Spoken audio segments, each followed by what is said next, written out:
Lynn Medeka, Dean of the Silver School of Social Work, and it's my pleasure and my duty, but mostly my pleasure, to give a welcome at the McSilver Institute lecture series. We were caucusing before the lecture, trying to figure out if this was the third or the fourth of this year. I mean, the fourth or the fifth. We think it's the fourth, but some of you, if you think you've been to 5, it's probably true too. So we've lost count, but it's been a wonderful lecture series this spring. And Mary's going to introduce our terrific faculty member and guest speaker. Sure. Thank you. So it's really my privilege to welcome you all here to McSilver, but to really welcome Liliana. I get to hear a fair number of talks and lectures, and this is one that I really want to hear. I had a taste of Liliana and her work as she presented to some international scholars, and I thought, oh, I really want to hear more about the work that she does in Guatemala. So Liliana is a faculty member here at the McSilver School of Social Work. She's an anthropologist, am I right about that? I will not count that against you. As a matter of fact, I counted a plus in terms of methods richness and really a lens that I think is so important to the population that you're going to talk about today. So with my aging eyes, I'm going to say for sure that the title of your talk is Invisible Before the Law, Industrial Workers of Guatemala and Legal Borderlands. And so welcome to McSilver.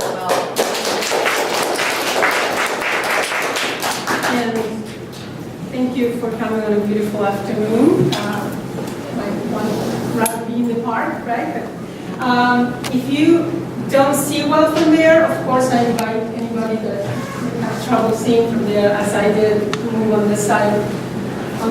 But I'm reporting today on work that I conducted for many years. I've been working with industrial workers. My general research agenda has been to document employment strategies in Guatemala. I worked in the Western Highlands. I worked most recently in the Central Highlands, which is this work. And in the context of that study of the Guatemalan economy, we focus on indigenous peoples. I'm reporting on one aspect of the work I've done with industrial workers. These are indigenous peoples working in the factories that make the clothes we buy in Macy's, and they work in rural areas. I'm not going to go in details through my outline, but I want you to know that I'm using Saskia Sassen's approach of territories, authority, and rights to organize the logic of global regimes to structure this talk. The area where these factories are located are about an hour west of Guatemala City. This is Guatemala. Guatemala City in the Central Highlands, in the departments of Zacatepeques and Chimaltenango. In these areas, although they're considered some of the best areas to find a job, there's very few labor options. People can work in poultry farms. They can, if you're a woman, you can be a domestic, go to Guatemala City and work as a domestic. You can migrate from rural to more urbanized areas, or even to the United States. Or you can, in the last about 20 years, there's been a diversification of exports in the forms of crafts, agriculture, and maquilas, which is the Spanish term for assembly or export processing plants. When in the 1990s, in the 1990s, I was working with producers and exporters of non-traditional agricultural crops, vegetables in this case, and I've written a couple of papers on that work. But when I was visiting with the farmers, one of the great complaints they had is that it was very difficult at that time, this is in the early 90s, to find workers to work as day laborers for them, because the young people were flocking to the international factories, to the Maquilas. So that's how I became interested in the work, just by hearing again, gee, it's hard to find workers. Guatemala is late to the export processing industries. These are part of neoliberal strategies that most countries, not only Latin America, but throughout the world, trying to intensify production, non-traditional types of products and exports. Guatemala's factories, the first one, I believe, were opened around 1984 in this region. And they employ men and women, but mostly women, more women than men. Maquilas have labor-intensive assembly and packaging of diverse merchandise, although the new factories, the recent factories, are very proud of providing what is called full package industries, which is that they don't just assemble, sometimes they even design the product, they have their own materials, their own, they basically are very proud of promote that they do everything. Just give us something, pay us to do something and we'll do it. The pictures you see, by the way, are from 1995. You'll see more current pictures, but those are the first focus groups that I conducted to get a feel for what was happening in the industries. And if you look at the faces of the workers, these are very young women, some of them girls, 12, 13-year-old girls. I want to point out also that Maquila is part of the household diversification strategy that combines agriculture and industry. So an extended household, usually larger households, take advantage of their youth, their adolescent men and women to send them to the factories where they can continue working in agriculture if they have their own plots of land, or as day laborers for others.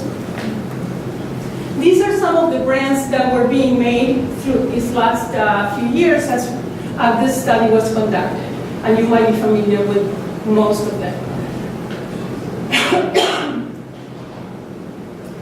In the area where we work, most of the factories were owned by Korean capital. Korean capital constitutes about 60% at the time, and in the time of the study, 2008, 2009, and currently. Still, Korean capital is the largest investor in Guatemala, followed by Guatemalan factories and the US, and small part, some European investors.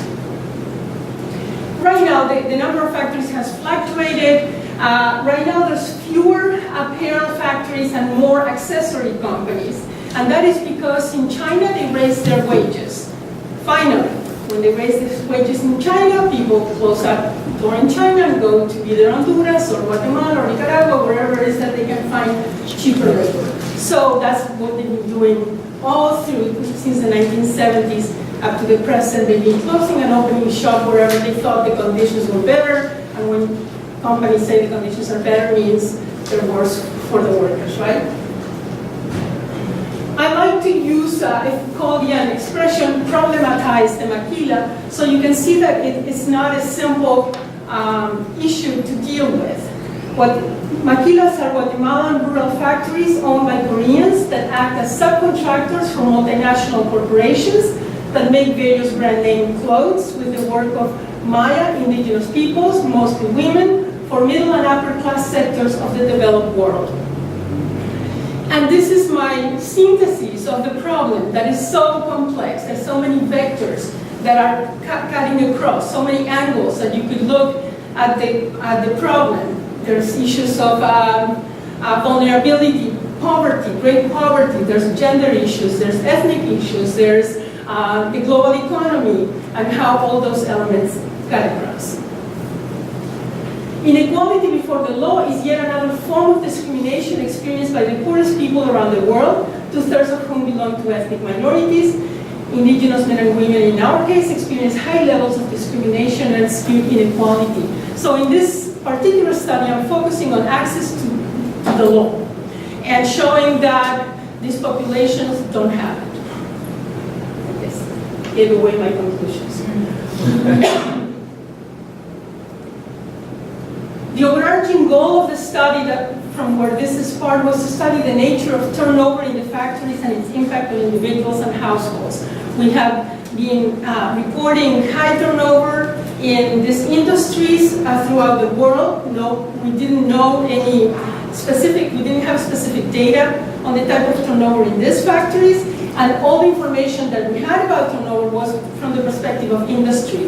The industrial organization people in the psychology departments were looking at how industries could maximize their profits by minimizing or optimizing, as the term we use, turnover.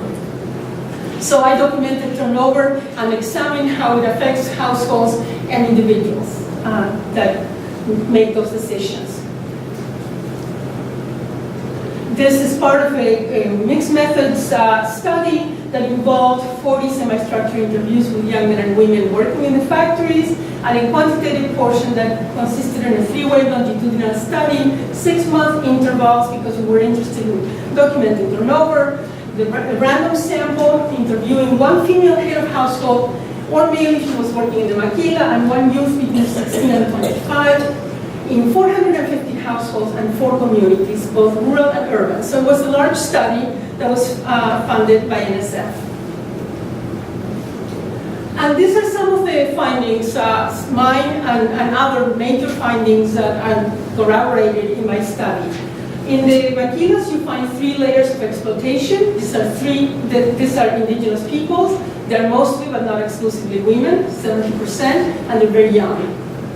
The labor ideologies that are expressed rely on the notion of the temporary nature of work. And for the most part, the young women will say, oh, I'm just doing this for a while, I'll find something better. The young workers have very conflicted views on the new labor options. They have great views, or they used to have great hopes for a new and modern life. In recent years, those hopes are deflating. And turnover, which for capital means disposability or the search for optimum levels, for labor, it really constitutes resistance, temporarity, and freedom. I found that workers, most of the reasons why workers stop working are their own decisions, not necessarily because they're fired. A very small group will stop working because they're fired, but for the most part, they stop working because they want to. They want to take their vacations, they say. Of course, they're not paid vacations. They want to help their mothers at home. They want to take care of the baby if they have them. Let me tell you about the territories, the workers, and the communities where they live. The territories are remote. And when I talk about the remote areas of the world economy, this is one. It was hard to find. We had a sampling strategy. When I say we, is I work with a team of Guatemalan anthropologists and anthropology students that helped me. And also we hire local, we call them visitadoras, or local people that are familiar with the communities, and they would help us identify the sites. They were hard to find for everybody. There's no good system of nomenclature to find them. Some of the roads are one-way roads, no room for 2 trucks, so whenever a truck comes in the other direction, you have to figure out how to be able to pass.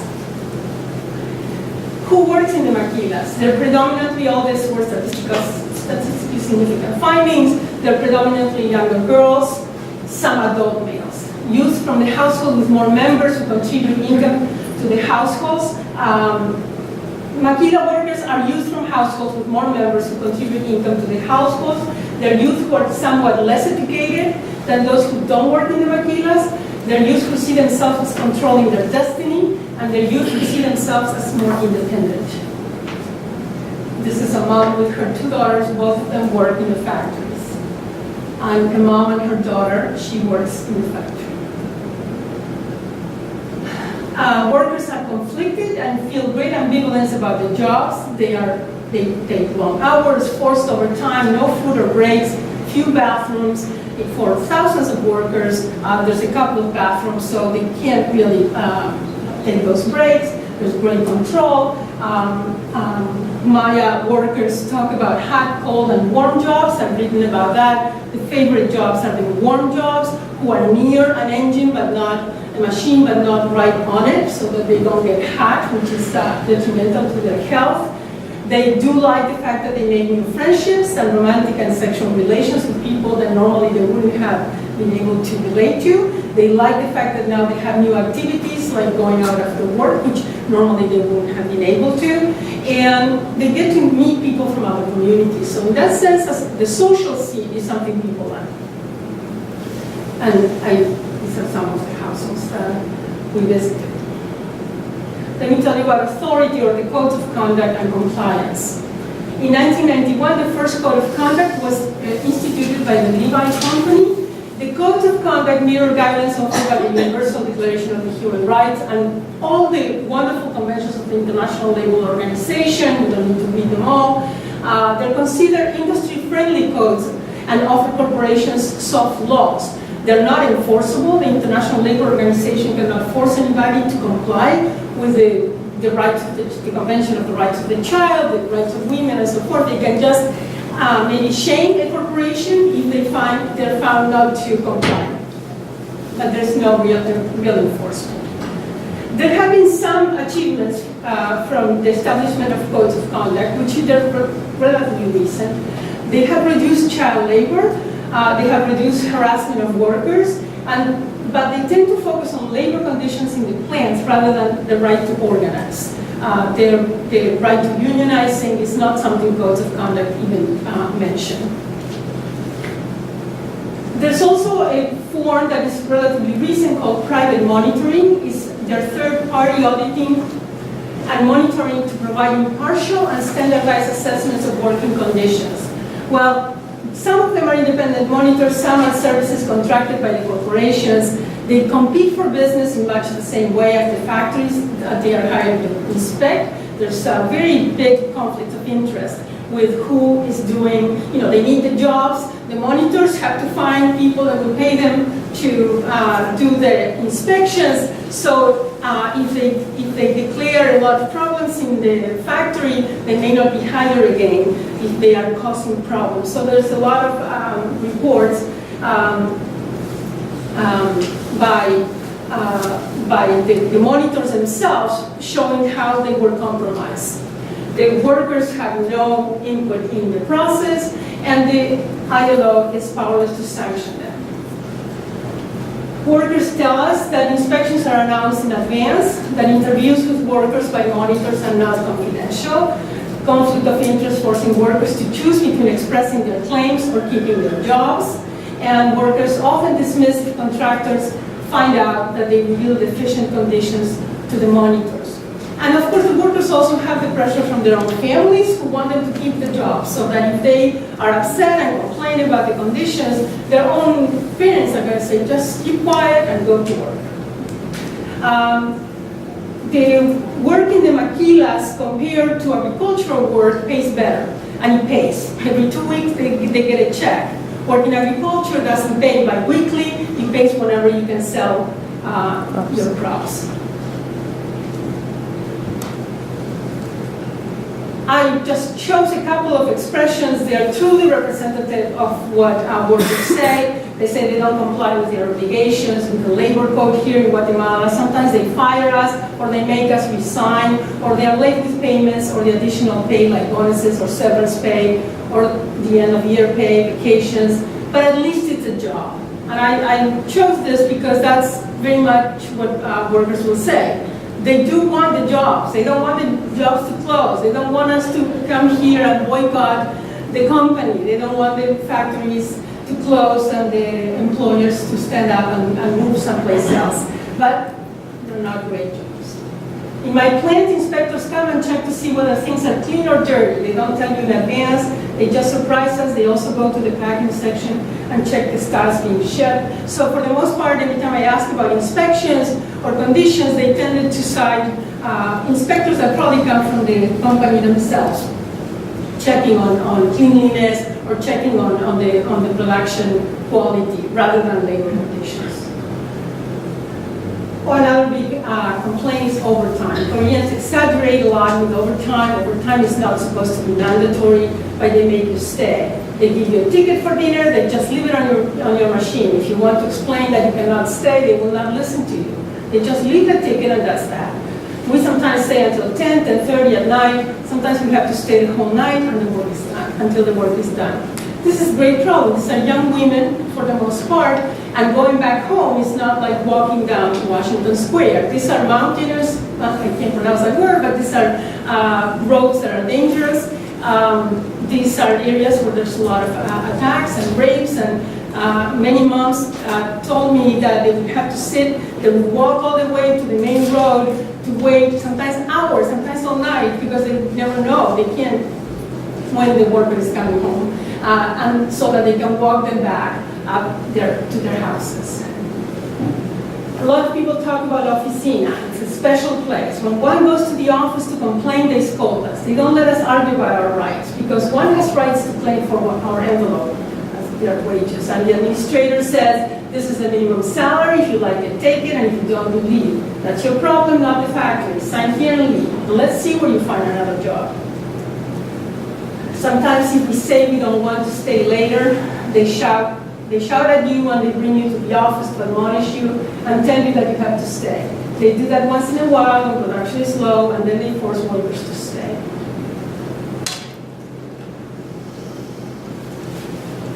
Let me tell you about labor laws. You don't need to read this. Guatemala subscribes to every good law ever written anywhere. All the ILO conventions, the Latin American agreements, human rights, women's rights. I mean, if you read the laws, it's actually very moving. All the things that they're subscribing to, including rights in the Caribbean Basin Initiative, the free trade agreements, everything, it's been signed. Expected benefits. They expect to get a weekly rest, holidays and paid vacations, additional end-of-year pay, compensation for unjustified termination, additional bonuses or incentives, or issues related to health. They're supposed to obtain benefits related to health, sanitary conditions, and respect for human dignity. Again, the benefits, and just like they're described here, are very vague. You know, protection of rights, unjustified. What is an unjustified termination? It's very subjective. The employer says, "Oh, I was justified." She yawned. Well, she'll be. What are the exceptions and the incentives? Maquila factories are exempt from some standard benefits. National and foreign investors enjoy a 10-year tax holiday. They're exempt from export and import tariffs. The Maquila allows Maquilas to subcontract among themselves, allows privately owned and operated free trade zones where investors receive the same incentives, and employers are allowed to stop paying salaries if they say that they don't have enough orders, so they stop. Numerous reports on violation of labor laws are reported widely in the press. They involve lack of knowledge of labor rights, lack of payments of salaries and benefits, overly long and exhausting labor days, and poor treatment in the plants. You open the newspapers and there's reports of violations of law. There's a widespread disconnect between bodies of legislation approved by the statutes and actual labor practice.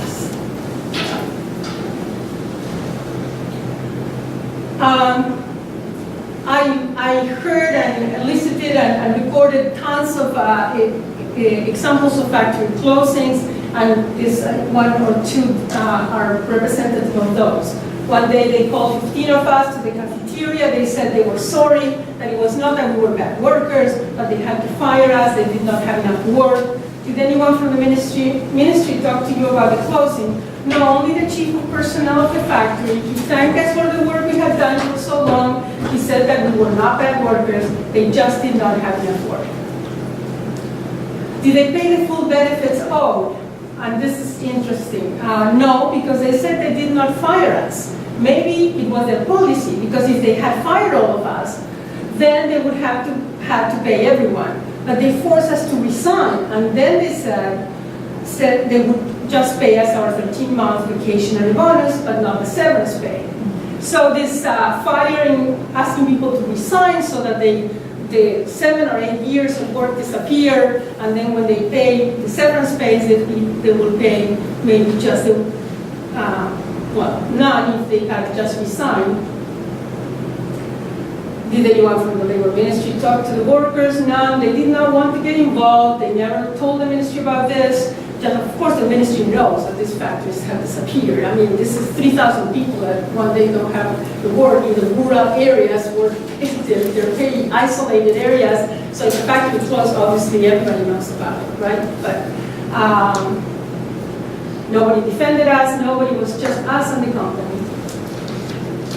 So want to point out that there is a record of resistance in rural industries, although it's not great. Labor rights campaigns in Guatemala City in urban areas have received support from diverse US-based unions. None of these campaigns have included workers in the central highlands. The young workers are intimidated by capital and their own families that rely on their jobs. They're resistant to formal organizing. The forms of resistance that we've documented is the high turnover, which is basically people saying, forget it, I'm not working tomorrow, line stoppages, and direct confrontations with managers, where they literally get into fights with managers, go outside and literally fight. Maquila workers, this is something that comes out in the newspaper in 2009. Maquila workers did not get the increase in minimum salary that those working for non-Maquilas. The wages for non-Maquila industries remain higher, were raised, and the wages for Maquila workers does not go up. This is part of the way that the state gets investors to stay in the country. They say, don't worry, you don't have to give raises to these people, just it's only for people working for other companies. I wanted to quit, but the Korean woman said I couldn't, so I had to stay, says this young woman. This is, again, of course they can quit. The contracts that they sign are called indefinite contracts, which means there's a beginning date but no end date. They can be fired any minute and they could stop working any minute. But the workers are not informed. They don't really understand their rights. So so often they say, oh, I asked her if I could stop working, and she said, no, you can't. So I had to continue working. This is what the Apparel Association says on their webpage. This is they say they use an alternate conflict resolution strategy that contributes to reduce social, political, economic, and human costs of non-resolved conflicts. So they assure investors, don't worry, we have it under control. Nobody's going to complain. We have a good system. Let me say a little bit about unions. They don't allow unions or actions from the workers trying to organize. All supervisors are in favor of the company. The Koreans, they dominate the people. When they say the company, they're thinking of the Korean subcontractors. Macy's, JCPenney, Walmart, whatever it is they're making the clothes for is another. They have no connection with. I'll discuss this in a second. Guatemala is one of the most dangerous countries in the world for trade union activists. Many have been killed after every campaign. Most recently, they're still trying to sue the Coca-Cola company for the murders of activists in Guatemala City. Capital mobility allows a firm to transfer production as soon as the union starts to get organized. State repression may be used to protect international economic interest. And the passive oppression is the positive recognized labor federations in Guatemala. Of the about 150 maquilas, only one union may still exist today, and I say may because every time I checked, there were 3 companies that were part of the SAA International, and last time I checked, there was only 1 left, and who knows how long that one is going to be open. This is one of the lowest numbers of collective bargaining agreements in all of Latin America, and blacklisting, violence, reprisals, juridical restrictions against strikes are common. There's a real and perceived detachment between practicing the plans, the law, the state, and the systems of tutelage and enforcement of the law on the one hand, and workers' perceptions of rights and protections against injustice. Workers trade off their desire for claiming their rights when known against the fear of losing the few jobs available to them. There's no direct relation of dependency, as I was just saying, between the company and the worker. The worker is no longer part of the company's area of responsibility. Again, if you ask Walmart who's making your clothes, I don't know who's making them. I contract this company in El Salvador or Guatemala or wherever. The worker as a risk is now someone else's problem. Workers lack the protection that citizenship offers. We all, as citizens of a state, we may claim for certain rights. There's a lengthening of distance between the citizen and the state. These trends signal not only a deterritorializing of citizenship practices and identities, but also their partial denationalizing. The workers are really in borderlands, in areas we've written a lot about borders. What what happens in the borders here in the US-Mexican border, how there's different laws and different, well, they live in simulated borderlands, even though they are an hour west of Guatemala City. In transnational legal regimes, the global law is segmented into transnational legal regimes instead of territorial lines. The state enables the expansion of the global economy with more deregulation, privatization, and growing authority to non-state actors. New producing subjects are victims of a legal vacuum, flexibilization practices, of which we hear so much with neoliberal practices, neoliberalism in globalization, directly impacted labor legislation, resulting in a reduction of social rights and employment. So what we're seeing throughout the world, and we're seeing this in the United States, is that workers have less and less rights, which have been achieved in the 20th century. Workers are embedded in a transnational logic of economic transactions that are intentionally fragmented. Retailers search for contractors and subcontractors. Contractors search for states that are willing to relax regulations. Consumers search for well-made, inexpensive goods. And households use all available assets to adjust to shrinking land and labor options.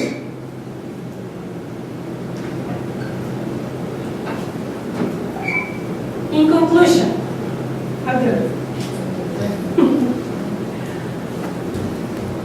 In a global regime, the government is focused on attracting foreign investment. Subcontractors are left to establish labor conditions that result in rapid supply. Corporations relinquish responsibility over the production line. Consumers demand lower prices and fast, diverse inventories. And workers move from hope to desperation as they use their few options to resist. And when I use the word desperation, this is a word that it was a constant term used by the workers themselves as we analyze the interviews. Estamos desesperados, that's the expression. In spite of public and private systems of monitoring and control, few laws are truly enforced. Correcting the situation requires that capital finds fewer places to move, and this has to do with international organizing. Corporations located in global cities, and New York City, are held accountable. So someone has to ask them, where is this made, who's making it, what are the conditions in which these clothes or other products are made. Consumers become more aware of the social force behind the product. I always say the first thing I would tell my daughter when she was playing with toys, made in China, a young Chinese woman made this toy. That is, we need to become made salient the fact that objects are not removed from the social power of labor, that anything that we touch and use is labor materialized. States find ways to stimulate their economy. We need, and to wrap with that, we need to requires that states find ways to stimulate their economies, relying less on foreign investment and more on intelligent exploitation of their own natural resources and engagement of human capital. We also need recognition. We need for education information campaigns to consumers about workers' rights, coalition building. We need to expand cross-national activism, improvement of truly independent monitoring systems, and we need to resort to moral rather than legal forces and actual rather than virtual powers to provide a voice to those who are regularly silenced. This is in like a poem. This is how it's presented in the webpage of the apparel and textiles webpage. They say, and they're very proud of this, the market is our route, innovation and flexibility, our way of operating, integration of the sector, one-stop shop is our advantage, quality and corporate social responsibility our seal, and we are alive to reach our objectives. So they are describing many of the characteristics that I presented in the analysis as their great achievement. And I want to conclude there with a Maquilas family. Grandma stays with the kid, mom and dad on the right work in the factories. Thank you.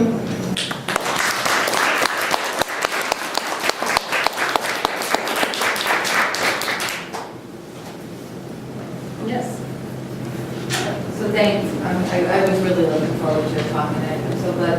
I'm struck by the workers quote that says, "Don't come here and make trouble for us or the factories will close."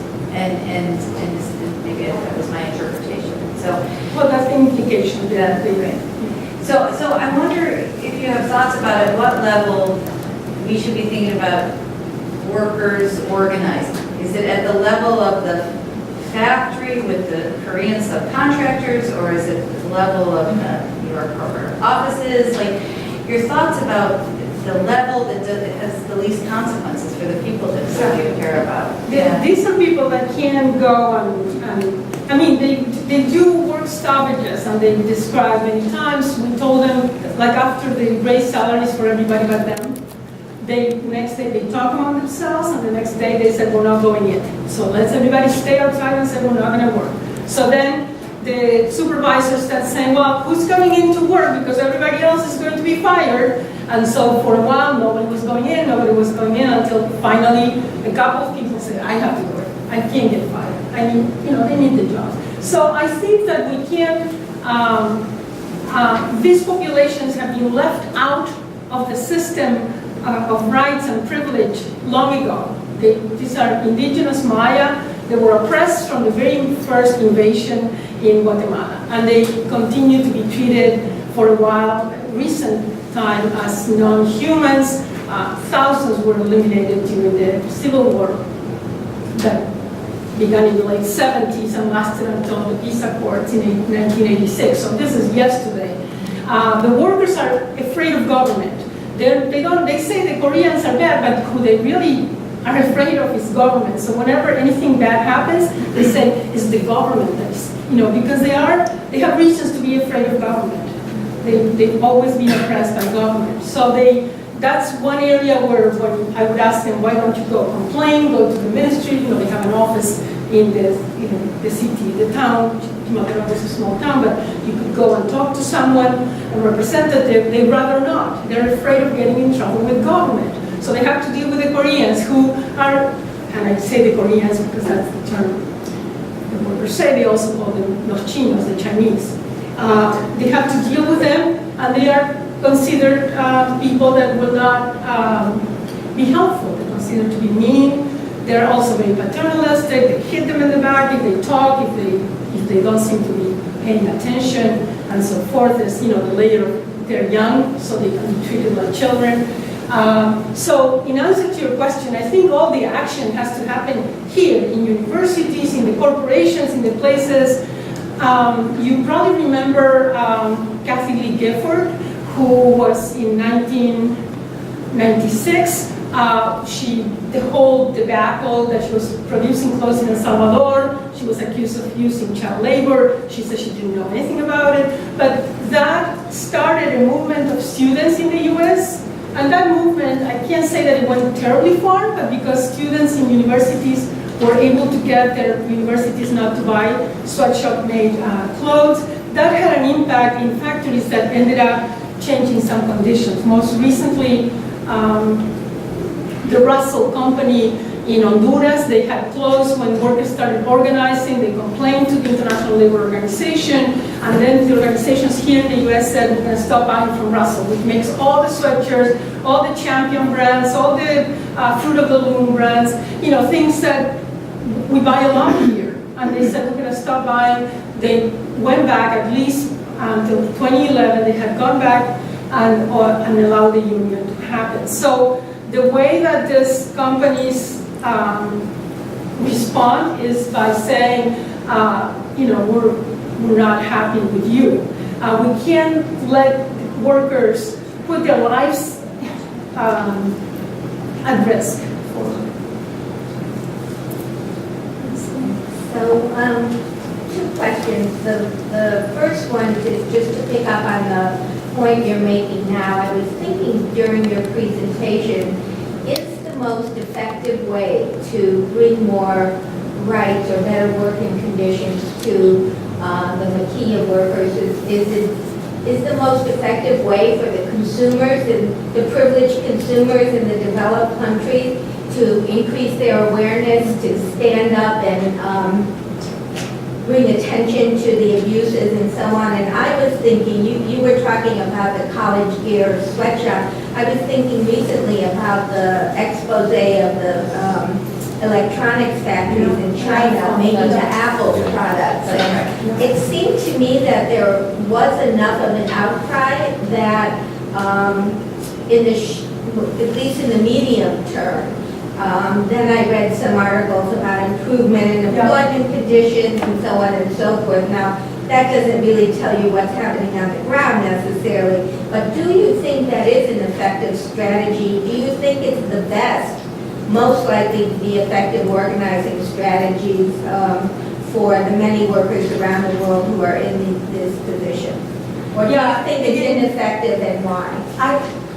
I think something has happened in China. It's just the fact that workers dare to go out and organize. There have been several organizing happening in China, and the fact that salaries went up. In the longest time, the cheapest, when I started working in Guatemala, soon all these factories were moving to China. That was the place to go, the lowest salaries ever. The fact that they're leaving China, the day that they have no place to go is the place that wages are going to start going up everywhere. So that is, report. Of course, nobody stopped buying iPhones, and nobody's going to start. So, and we cannot just rely on corporate responsibility, which is a big word that is thrown all over the place, because corporations have their own bottom line.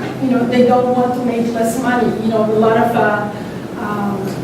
their profits are enormous, and you wonder why couldn't they demand that their workers have a bathroom break, or demand that their workers be able to eat something. Gastritis is on the rise among the youth. I mean, the populations that should be the healthiest anywhere are getting sick from gastritis because they can't get any water or food for many hours because they're not allowed to eat in the factory. So I think that the pressure has to be, yes, on this side, anything that we can do. There was the idea that with the internet and organizations around the world connecting, that someday nobody's going to accept less than a certain wage, and then the corporation is going to say, well, maybe I should just produce in my own country or produce wherever I am. Some of that is happening in the U.S., but with just not in apparel, but in some technology, high technology industries. But I don't know the answer.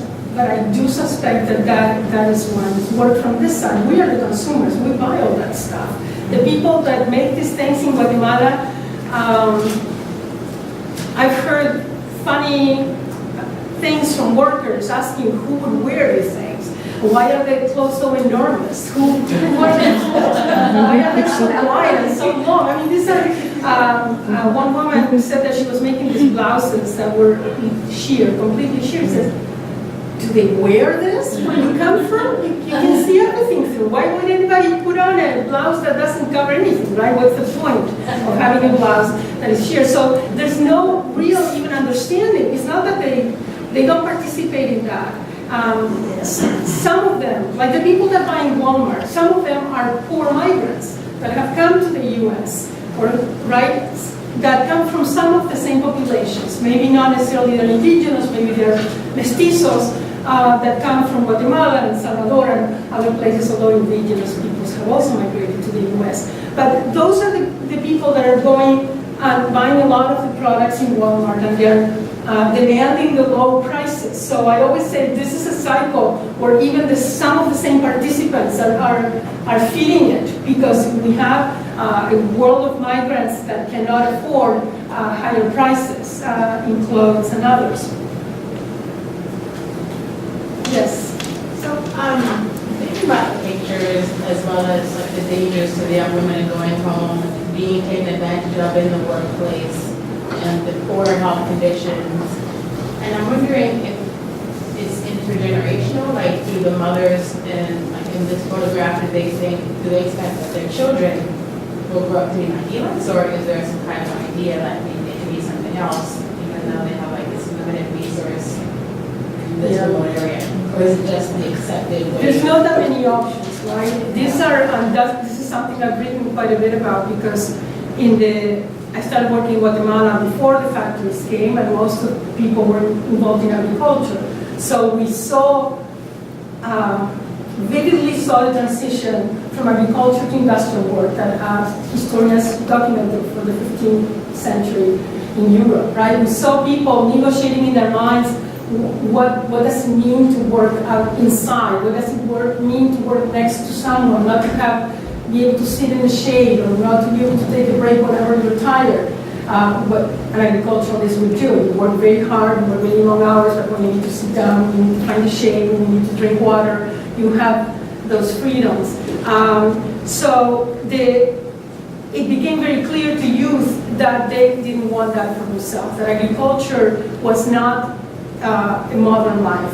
And they identify modernity with wage labor that may potentially allow them to save money, buy or rent a place and move out. You know, there's a system of patrilocality. When you get married, you have to move into your husband's family's house. Well, a modern life would mean that maybe I can save some money and rent a place outside of my in-laws if you're a woman, or my parents if you're a man.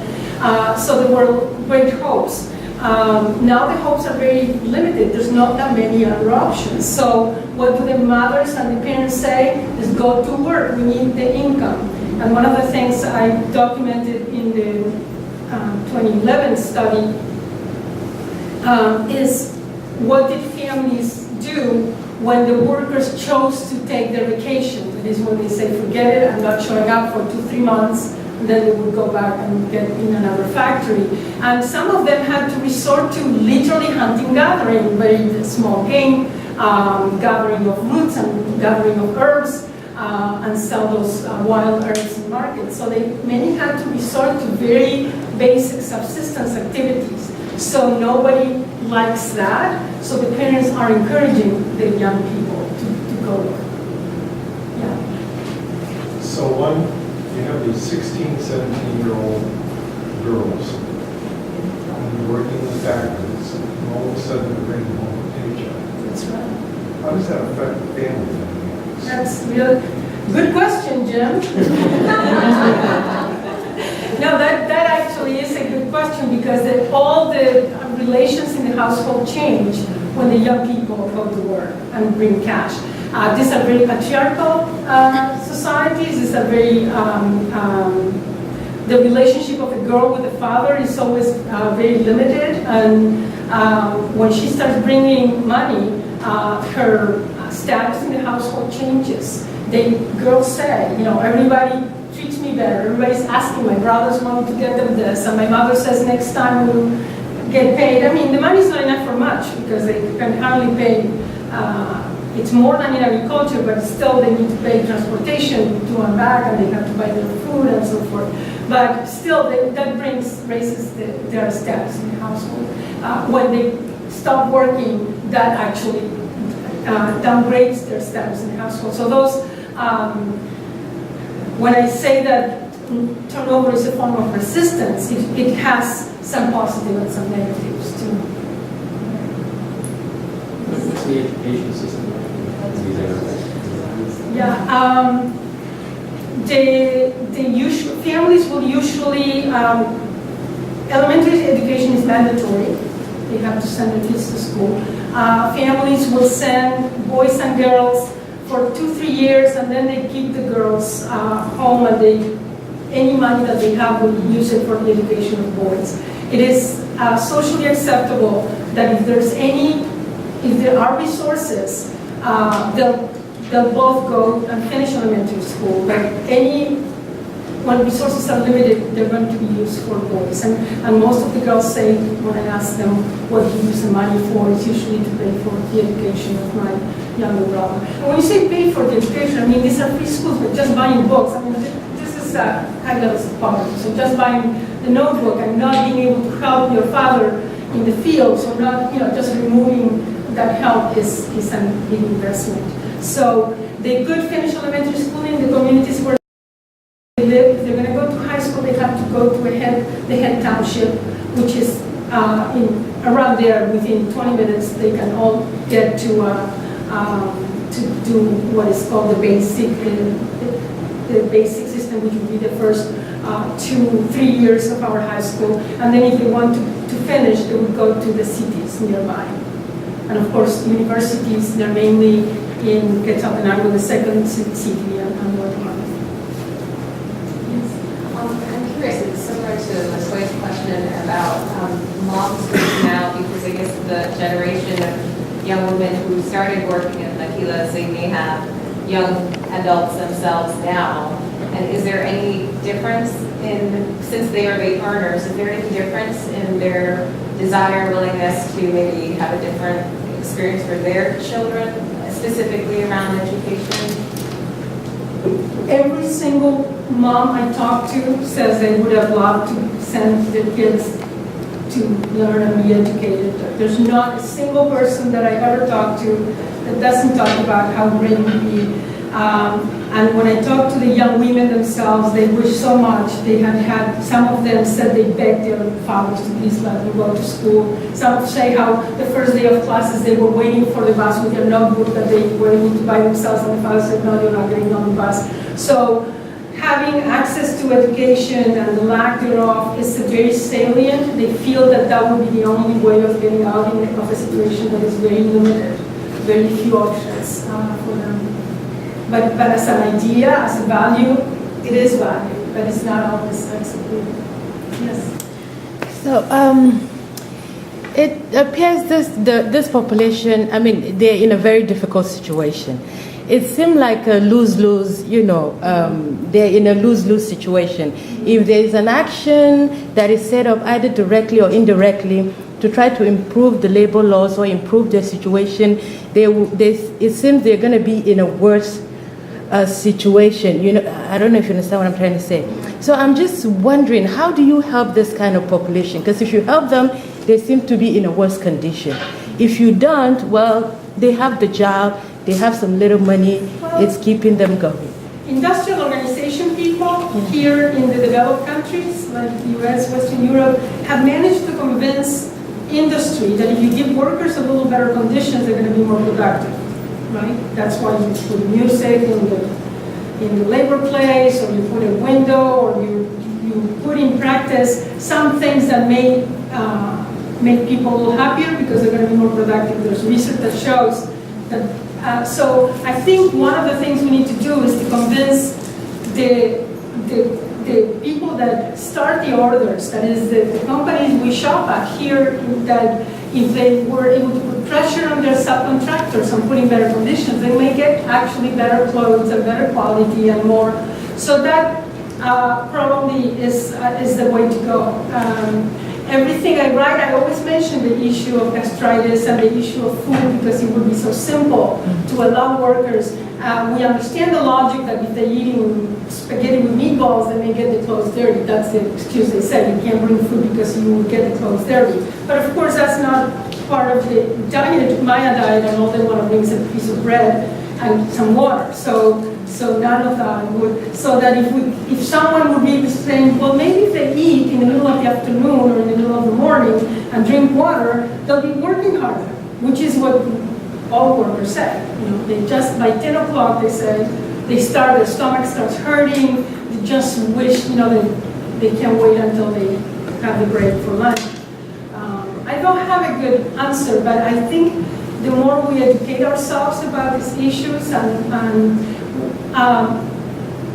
capitalism has gone through many crises. Every time capitalism has a crisis, which means profits go down, capitalists find more markets and more places where they can exploit further. But there's going to be, there are limits to how many more markets you can move to and how much can you, I do think that at some point there will be people saying we can't do this anymore.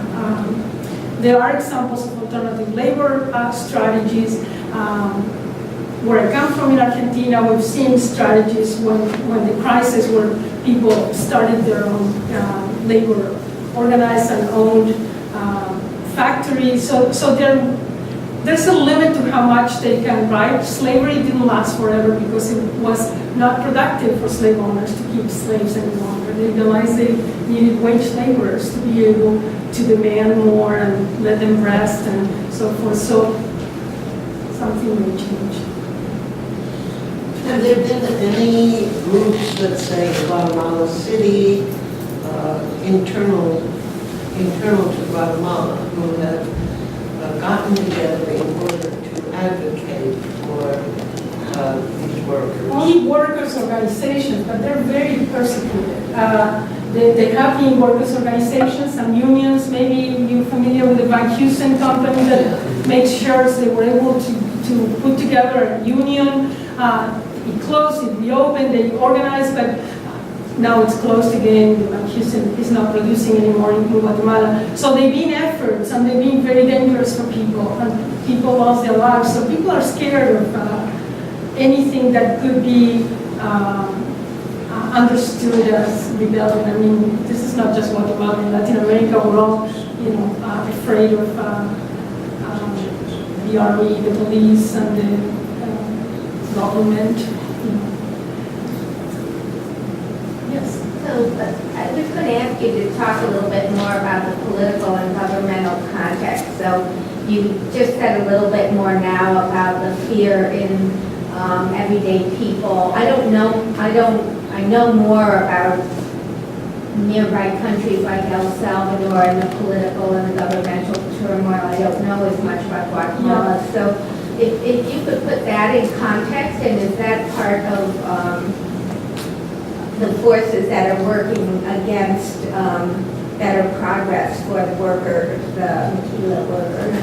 The current president of Guatemala, who took over a year ago in January, used to be a military during the Civil War, when about 30,000 Maya Indians were exterminated with great violence. And so he comes to power talking about democracy. He was elected, democratically elected in 1986. There were the peace accords that tried to negotiate between the army and the guerrillas and all the groups that were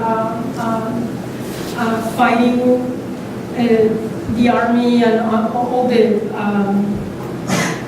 obviously not the thousands that were killed in the Civil War between 1970 and 85 were not guerrillas. A few of them were, most of them were peasants. The current president is very upset that one of the dictators in 1983 dictator Rios Montt is being taken to court he's being judged in Guatemala for crimes against humanity. He's now in his 80s, he lived a wonderful life, and the president was actually supporting him until he realized that the court system had made decisions and he better keep quiet. So it is, there's a lot of violence in Guatemala. The city is, I hate going through the city when I go to the highlands because the city is dangerous. There's lots of kidnapping, people attacked, robbed in buses. In part it's just delinquents that are poor, but in part there's still very heavy reprisals, political reprisals. So Guatemala is a very unstable country, and always those in power are not Indians, although there are a few indigenous peoples in Congress. Elected to Congress is mostly, and 60% of the population of Guatemala is Maya, but the mestizo and white populations have been in power since forever, since the invasion. And so there's been improvements in Guatemala from the perspective of, national domestic product has increased, which usually means more inequalities, the people in power and the elites doing better, and the masses still very poor. The areas where I work, Central Highlands and Western Highlands, tend to be better off than people that live in the eastern areas of Guatemala, where there's even more poverty, but I guess that's pretty much the context, very racist, very, you want to This is sort of the same question, I guess, different form. You said that they've sort of signed on to, like every good law has been, Yes. every convention, every whatever.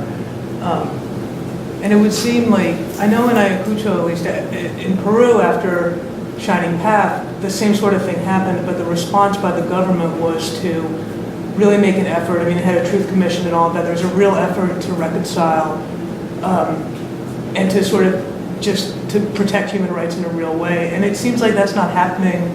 Like, is there no enforcement of all of these good laws, or no infrastructure to support them, or is there any truth commission from the Civil War or anything?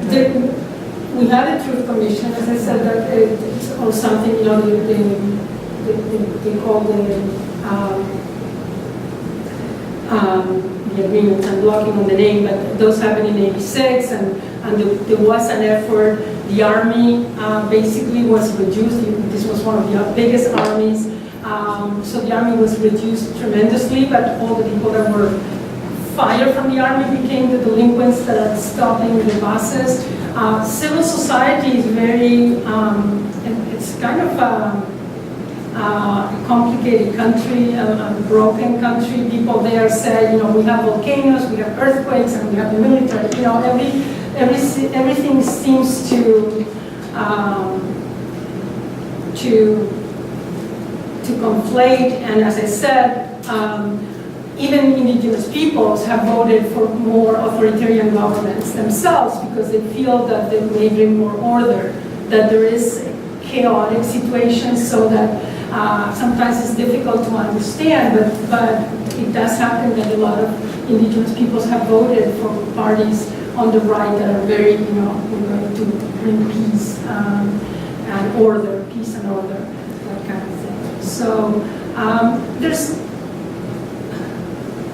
I also work with communities that have done better, that have improved their situation, so I don't want to suggest industrial work is a very specific type of work that it depends on control and organization, is very stratified and top down.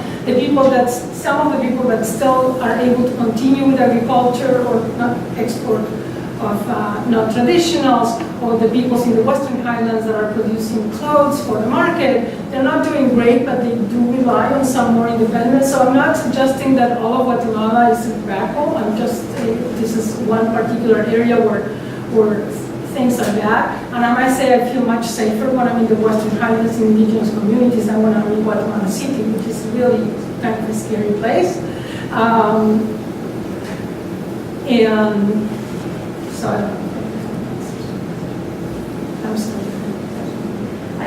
I'm just still searching for alternatives.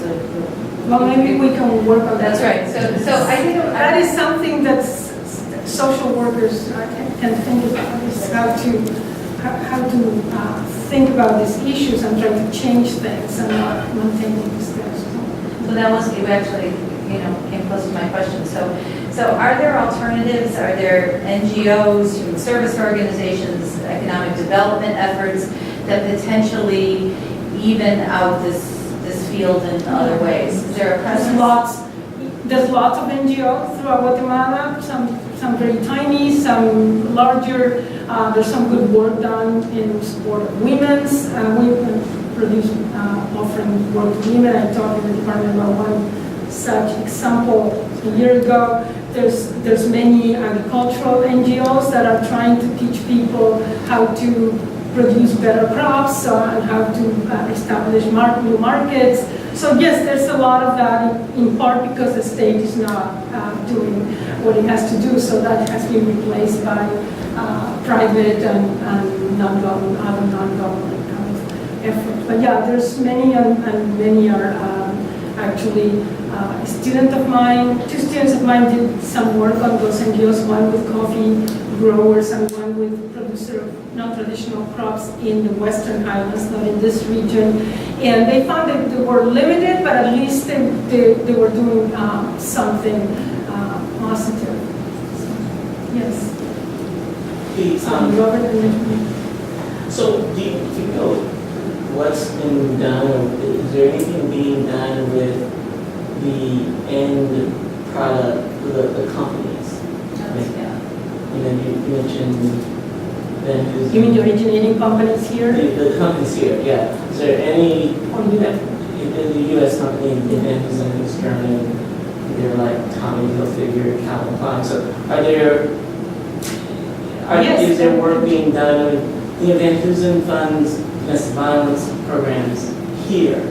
And so, I'm just wondering, so. Yeah, are they companies going to- usually invest in things that are noticeable here, so they can take it from taxes, get tax breaks, and then they look good with the US. I ask everybody when I went to, of course, when you do work in the communities, you first need permission from the mayors of the towns and so forth. And I always ask, does the factory or some of the factories invest, do something?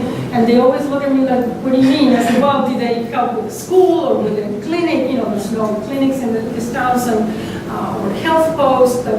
And they all smile like saying, that's so remote. So, no, they do nothing. They just, they have to be grateful that they employ people and they take everything else is sent back to the US and other places.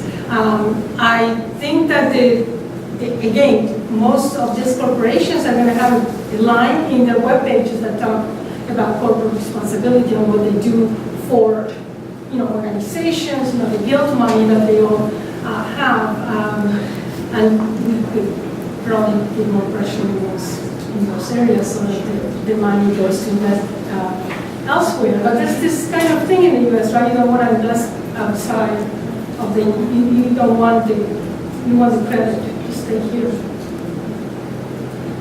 Yes, sir.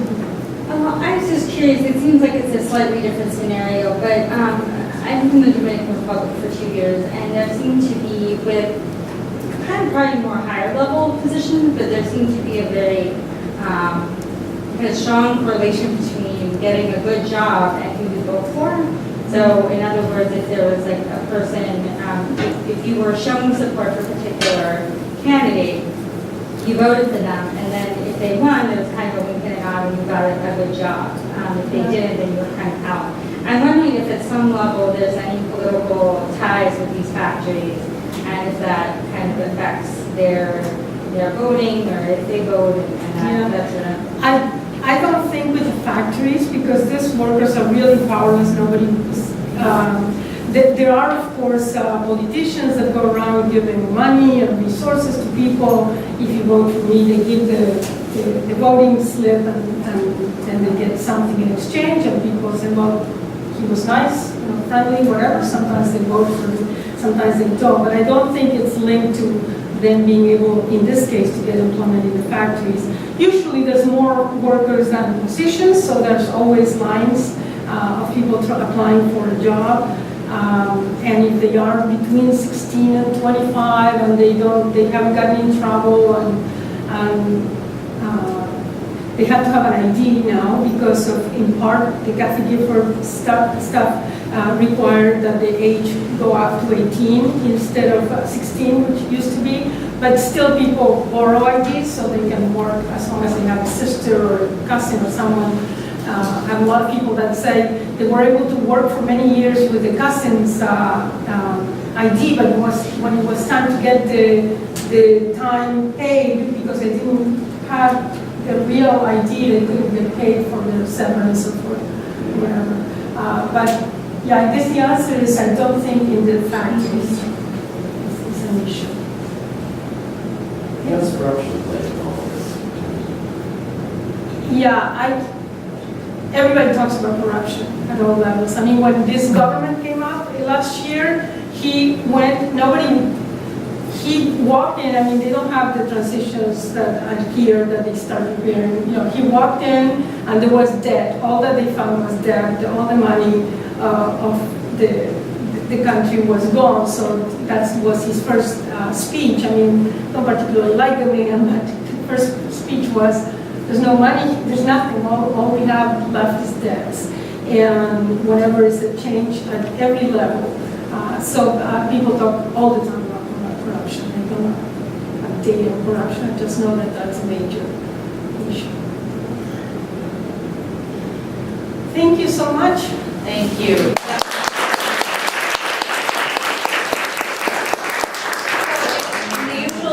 Our lecture series, please feel free to go to the fourth floor and continue the conversation, enjoy a glass of wine, and thank you so much, Liliana. That was wonderful. Thank you.